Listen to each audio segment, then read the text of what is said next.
Hi everyone, it's Tina with TSR Creations.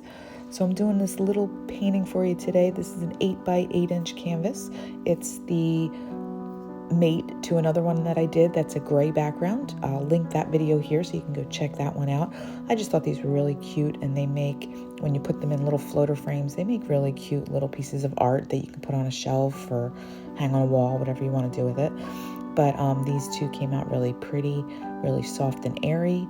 This base paint is a Sherwin-Williams paint that I found on clearance section. I've done a couple paintings with them, with this paint, and you can go back and check those out. I just really like this light, soft effect I'm getting with this color.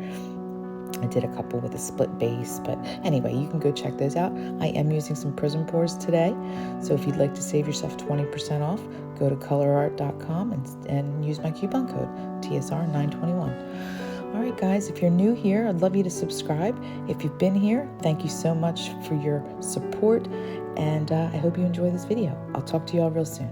Bye-bye.